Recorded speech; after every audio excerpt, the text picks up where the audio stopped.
FIA act 1974 का section 5 हमें बताता है कि जितने भी मेंबर्स होंगे एजेंसी के, उनकी पावर्स क्या है। सेक्शन 5 का सब सेक्शन 1 हमें ये कहता है कि subject to any order which the federal government may take in this behalf, the members of the agency shall, for the purpose of an inquiry or investigation under this act,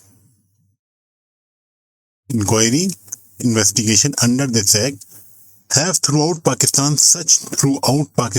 such powers, including power relating to search, arrest of person, seizure of property, and such duties, privileges, and liabilities as the officers of the provincial police have in relation to investigation of offences under the code or any other law for the time being in force. Section 5 का सब section 1 हमें ये बताता है कि जब भी agency के मेंबर्स कोई इंक्वायरी कर रहे हो या इन्वेस्टिगेशन कर रहे हो under the act of FIA,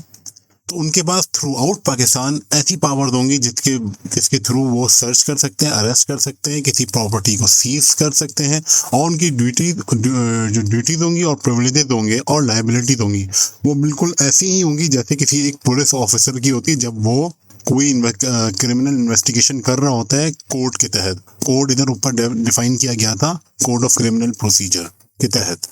sub section 2 of section 5 हमें ये कहता है कि subject to rules if any member of the agency not below the rank of sub inspector may, for the purposes of any inquiry or investigation under this act, exercise any of the powers of an officer in charge of a police station in any area which he is of for the time being, and when so exercising such powers shall be deemed to be an officer in charge of a police station discharging his functions as such within the limits of his station. Sub section 2 हमें ये कहता है कि जब भी कोई FIA का member हो उसका ग्रेड सब इंस्पेक्टर से नीचे का ना हो, तो वो जब भी कोई इंक्वायरी या इन्वेस्टिगेशन कर रहा होगा FIA एक्ट के अंडर, तो वो तमाम वो पावर्स उसके अख्तियार में होती है, जैसा कि एक officer in charge of police station, जो SHO होता है वो पुलिस स्टेशन का इंचार्ज होता है, तो वो पूरा SHO उसका तमाम अमला उस ऑफिसर के अंडर आ जाता है, और उस पुलिस स्टेशन की कमांड होती है वो FIA का जो स्टाफ मेंबर होता है उसके अंडर आ जाता है जब तक कि वो उस जगह के ऊपर इन्वेस्टिगेशन कोई कर रहा हो। फॉर एग्जांपल कोयटा सिटी के अंदर कोई वाक़या होता है और FIA की टीम जाती है, उधर इन्वेस्टिगेशन शुरू करती है, तो जो उस एरिया का पुलिस स्टेशन होगा FIA का वो स्टाफ बंदा, शर्त यह है कि वो सब इंस्पेक्टर के रैंक से नीचे का ना हो, तो वो बंदा उस पुलिस स्टेशन का कमांडर इंचार्ज बन जाता है, और तमाम जितने पुलिस स्टेशन का अमला और रिसोर्सेज होते हैं वो उसके अंडर आ जाते हैं कमांड में। Section 3 of sub section 3 of section 5, without any prejudice to the generality of the provision of the subsection 1 and subsection 2, any member of the agency not below the rank of sub-inspector authorized by the Director General in this behalf may arrest without warrant any person who has committed or against whom a reasonable suspicion exists that he has committed any offence referred to subsection 1 and subsection 3. Subsection 3 of section 5 FIA act ये कहता है कि जब कोई भी FIA का member हो जिसका रैंक सब इंस्पेक्टर से नीचे का ना हो, सब इंस्पेक्टर से उसका रैंक नीचे का ना हो, लेकिन उसको DG FIA ने ऑथराइज किया हुआ हो कि वो ये काम कर सकता है, तो वो सस्पेशन के ऊपर या उसके ऊपर किसी बंदे ने इस तरह कोई क्राइम कमिट किया हो तो उसके पास ये पावर होती है कि वारंट के बगैर उस बंदे को अरेस्ट कर लें। मतलब ये जब पुलिस कोई इन्वेस्टिगेशन करती है तो उनको वारंट लेना ज़रूरी होता है, लेकिन अगर DG FIA ने अपने FIA के स्टाफ मेंबर जिसका रैंक सब इंस्पेक्टर से बिलो का ना हो उसको इन राइटिंग ऑथराइज कर दिया कि इसके पास फुल इख्तियारात हैं अपनी इन्वेस्टिगेशन करने के लिए, तो उसके पास ये पावर होती है कि वो किसी भी बंदे को अरेस्ट कर सकती हैं अपने उस इन्वेस्टिगेशन की बेस पे, अगर उस बंदे ने वो क्राइम कमिट किया हो या उसके ऊपर सस्पेशन हो कि इसने क्राइम किया हो। अब आगे ये कहता है कि any of the offences refer to sub section 1 of section 3। अगर हम पीछे जाएं FIA एक्ट में सेक्शन 3 के अंदर देखें, उसका सब सेक्शन 1 देखें, तो उसके अंदर हमें यही कहा गया है कि FIA की जो क्राइम इन्वेस्टिगेट करता है वो स्केड्यूल के अंदर लिस्ट है। सो FIA के स्केड्यूल के अंदर जो क्राइम लिस्ट हुए हुए हैं, अगर वो कोई बंदा उन क्राइम को करता है तो उसकी बेस पे और FIA के स्टाफ मेंबर को उसके ऊपर से जो इसकी इन्वेस्टिगेशन कर रहा है उसको शक हो और या उसने किया हुआ हो, तो वो उसकी बेस में उसको बगैर वारंट के अरेस्ट कर सकता है। सब सेक्शन 4 कहता है for the purpose of the exercise by the members of the agency of the powers of an officer in charge of a police station. Police, अच्छा, इस सब सेक्शन 4 के अंदर ये बताता है पुलिस स्टेशन क्या चीज़ है।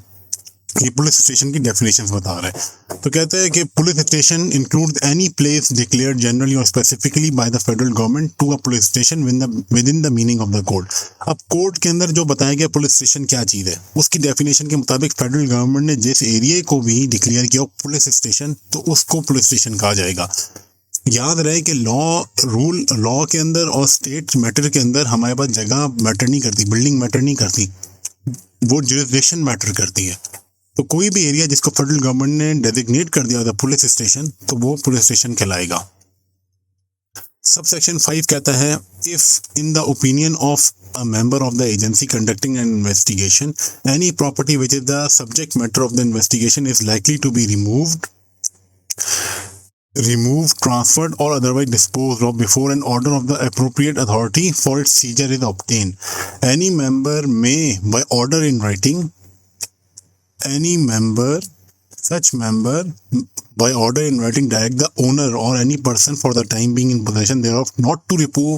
remove, transfer or otherwise dispose such property in any manner except with the previous permission of that member, and such order shall be subject to any order made by court having jurisdiction in this matter. सब section 5 ये कहता है कि कोई investigation अगर हो रही है और उसके अंदर कोई प्रॉपर्टी या कोई भी चीज़ इन्वॉल्व है और उस टाइम के अंदर जब इन्वेस्टिगेशन हो रही है और उस प्रॉपर्टी का मालिक उसको बेचने लगा है या ट्रांसफ़र करने लगा है या किसी भी तरह किसी और के हवाले करने लगा है,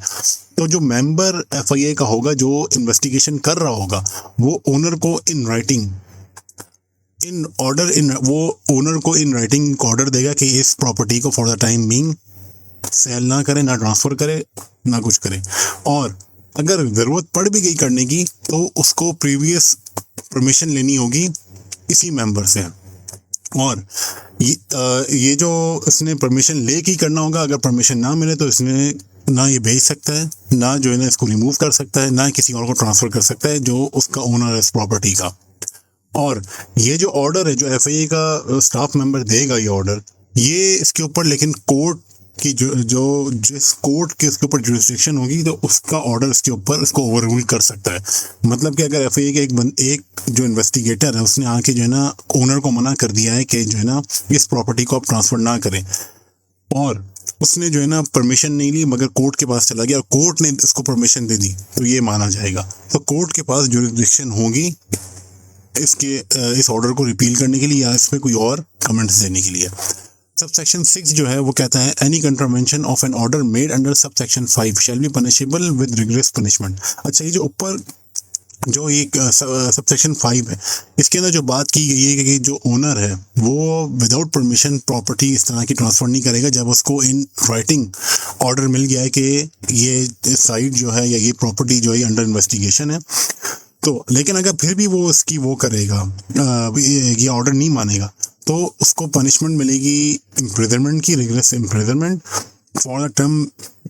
विच may be extended to 1 year. एक साल से कम भी हो सकती है या एक्सटेंड होकर मैक्सिमम उसकी जो सज़ा होगी वो 1 साल होगी, या फाइन हो जाएगा, या उसको कैद की सज़ा भी मिलेगी, या उसके ऊपर फाइन भी होगा। अब उसके बाद जो है ना ये हमारा जो सेक्शन 5 है ये ख़त्म हो गया है, लेकिन फिर हमारे पास एक और 5 है इसके अंदर डाला गया है। ये डाला है FIA अमेंडमेंट ऑर्डिनेंस 2002 के अंदर।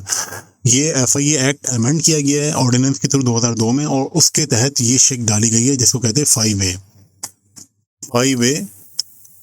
डाली गई है FIA एक्ट के अंदर 2002 के अंदर। इसके अंदर ये कहता है certain officers of the agency deemed to be public prosecutors मतलब कि कुछ ऑफिसर्स जो है FIA के, उनको पब्लिक प्रोसिक्यूटर्स का दर्जा दिया जाएगा।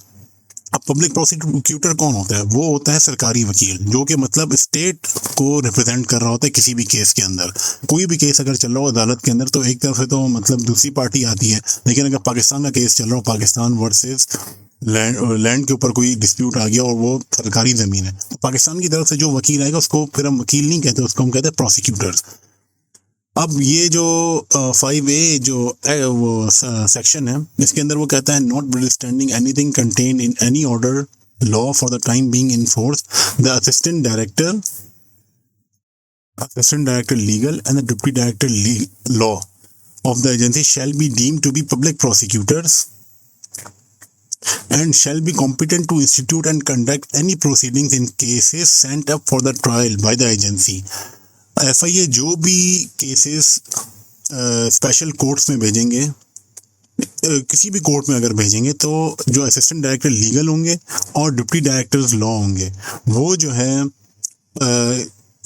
इन केसेस को परस्यू करेंगे, चाहे वो स्पेशल कोर्ट्स के अंदर हो या other court subordinate to high courts. कोई भी कोर्ट हो जिसके अंदर FIA अपने केस रेफर करेंगी, वो अगर बनाएगा स्पेशल कोर्ट्स किसी भी लॉ के तहत, या जो है वो high court subordinate to high court हो, तो उसके अंदर जो भी FIA केसेस जाएगा तो उसके वो डील करेंगे